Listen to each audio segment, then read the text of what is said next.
It's now time to talk what's trending in the world of technology. Kobe Nkrumah is here with me. And Kobe, interesting news we are picking with drones. And well, while we here in Ghana are dealing with our own blood, medical drones for blood supply, other parts of the world are having to suffer with the technology. But yes, it's different. We saw Gatwick shut down, Gatwick Airport. And now Heathrow also had to shut down temporarily because of drones. Yes, consumer drones. Explain what that is to us. So, you know, now everyone has a drone that they fly to take photos and videos. And these things have they're becoming ubiquitous right now. Everyone is buying one from different sizes, small to big. And someone sighted one near Gatwick Airport, someone sighted one near Heathrow Airport, causing the airport to be shut down for 3 days because you know how dangerous it is. If something of the sort, like a drone, should end up in an airplane's engine, it means it's going to crash. And so these two airports are setting up anti-drone systems to basically intercept drone signals and land them safely. Okay. Because in the initial case, what happened, they had to actually get a drone security expert from Israel to come and deal with the situation. And it's becoming very, very problematic. I mean, I don't want to be in a plane and then hear that, oh, there's a drone flying. And the next thing you know, it's in your engine and then your plane is going to crash. It may cost a lot. But I don't understand people. There's certain no-go areas for drones. You don't fly your drone in an airport area. You know, just respect the no-fly zone and don't fly there. I don't want to see that happening in Ghana anyway. Because we might not spot it. So the question is this. I have a friend who flies a drone in Ghana, and he says anytime the drone is getting into the airport city area, he's notified that you are entering a restricted zone. Yes. And he says that at a certain point, the drone just stops flying automatically. But how come, I mean, these are supposed to be really advanced countries. I'm wondering how come drones are able to fly that close to an airport to necessitate a shutdown? You know, the same way we have devices that can be unlocked. Okay. It's the same way you can change your drone's attitude. You can let it not conform to what the GPS, and that means you're flying it manually.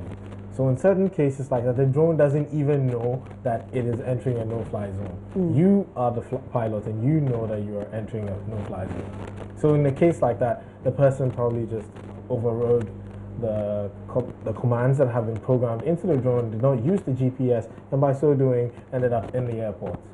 And it can happen even in Ghana. Anyone can just change the settings of the drone and then they can fly in a no-fly zone. So the best solution, we actually even talked about this on Geek Squad, is if the drone manufacturers program these areas into the drone, the firmware of the drone, making sure that, and even with that, you know, with everything, there's always a bypass. I know. But I'm sure with this anti-drone security system these airports are putting in place, it will prevent them from coming in. It will block the radio signals. It's interesting that while people look to technology to help society, others get mischievous with technology. But let's talk about Apple's latest iPad. Oh, when you said apples, I thought you were talking about the fruit. No, not at all. Apple's latest iPads, because there are issues. It's bending in an unusual way, and people are quite disturbed about that. Yes. So, you know, the devices were made very, very slim. And unfortunately for Apple, they introduced a certain line, the antenna line, in an area of the device which allows it to bend. So there's a YouTuber called Jerry Rig Everything, and what he does is he messes around with devices. He tries to break them, he tries to bend them, he tries to scratch them to see where the limits end. And he managed to snap the new iPad in two with his bare hands. Snap like he that? Just snapped it in two. Yes. Is it that fragile? Exactly. So he noticed the manufacturing error because there was an antenna mark and then a microphone hole. And if I should drill a hole in a piece of metal, that area in which the hole is becomes bendable because it has been, the structural integrity has been broken.